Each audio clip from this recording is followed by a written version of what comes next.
The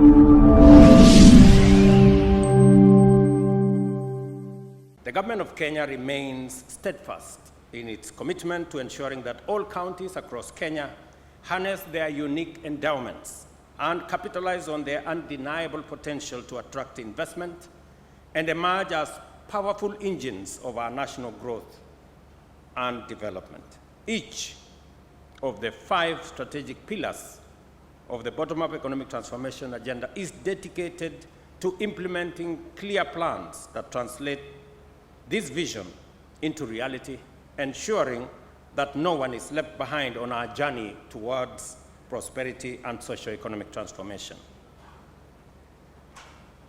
Nowhere is this impact more evident than here in Kilifi, in particular, and the coastal region in general. Through modernized infrastructure, thriving export processing zones, and special economic zones, we are demonstrating the power of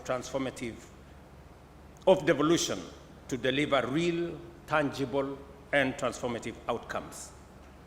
These efforts not only enhance the dignity of our people, but also create meaningful jobs, put money in their pockets, and secure their health.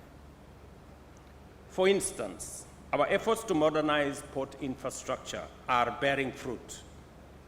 The Port of Mombasa, a critical gateway for trade, has seen cargo throughput rise from 33.8 million metric tons in 2022 to 35.9 million metric tons in 2023, with container traffic increasing by 12% to 1.6 million units. Similarly, Lamu Port, now fully operational, handled 27,000 metric tons of cargo from 36 vessels in 2023, and recent upgrades, including the installation of modern gantry cranes, have enabled it to handle 3 ships simultaneously today. Reduced tariffs and extended free storage periods have further enhanced its appeal, driving growth and opening new trade corridors. I want to assure the country that the challenges of fraud and corruption that had bedeviled the NHIF, they will never be, as so long as I am in charge, they will never be in our universal health coverage plan. We have costed the equipments, we have costed the drugs, we have costed the services with experts, the procurement of any equipment, the one that I see people talking about in the media. There was a procurement process. It was carried out between the counties and the national and the Ministry of Health. There is no obligation on any county to get any equipment from any supplier. There is no one supplier. I think there are 7 or so suppliers. And there is no obligation on any county. Anybody who says they were forced by the national government to sign whatever contract, those are conmen and they are liars. Because Mungaro is here, Abdul Samad is here, Fatuma is here, they are governors. There is nobody who forced them to sign any contract. That is the truth. Nobody was forced. And nobody, you have to be a fool to be forced to sign the wrong thing, and you actually sign. Wewe, and you go and announce that I was forced. Kwani wewe ni mjinga kiasi gani? And number 2, even if you sign for whatever equipment, it is you to choose what equipment you need. And if you have alternative ways of getting that equipment, you are free to get those alternative equipments from wherever. The only thing we were doing is to these are the county governments. That's the truth. Sindio Mungaro. That's correct. So let us not, and I am here and I will look the people of Kenya in the eye and tell them there will be no corruption in social health as long as I'm president. You know? And I am willing to be challenged, because we must get rid of corruption. We must get rid of fraud. We must make sure that Kenyans get the benefit and value for every cent they spend on everything, including in matters health. So that is how we're going to do it. It's going to be a commitment that we are going to make, all of us. I have asked all our counties and even the private sector. The program we have is going to make sure that citizens can pay for services, but those services must be provided. That is why there is need to have equipment in our hospitals. That is why there is need to have medicine in our facilities.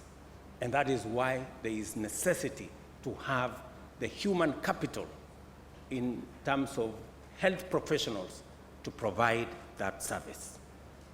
And we are working with the counties to make sure that wherever we can assist as a national government, let me say this, we've just released 2 days ago 1.5 billion shillings to assist KEMSA to make sure that they work with the counties to access drugs. I have asked my friends in the county governments to also pay their part to KEMSA so that we can get drugs, so that when citizens go to look for health service, there is money to pay from SHA, but there must also be drugs, human capital to dispense, and also equipment to make sure that that service is provided.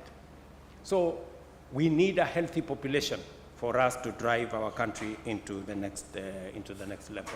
Let me also assure the people of this great country that we are going to work together. We have made a solemn commitment that tribalism is not going to be part of our DNA. We must get rid of it. I know there are leaders who are unhappy that we have an expanded government. We have a government that brings everybody on board. Let me just tell them, this country belongs to all of us. There is no special Kenya. There is no special place. There is no special group of people. We are all one people, the people of Kenya. And we must, it is our duty to work together. Hakuna haja ya kukasirika ati kwa sababu unataka watu wengine wakue nje miaka yote. You know? Tufanye kazi kwa pamoja. Hii Kenya inatutosha. This country is big enough for all of us. We must not exclude others. It is not necessary. Let us include everybody. Working together, we can build the synergy, we can build the momentum to create that which is enough for every Kenyan, from every community, and from every region, and from every county. On that, I am solid rock. I'm not moving an inch. We must stay the course. Nichukue nafasi hii nimpongeze gavana wetu Gideon Mung'aro kwa maono, mpango na vile vile viongozi wa kaunti hii kwa kuungana naye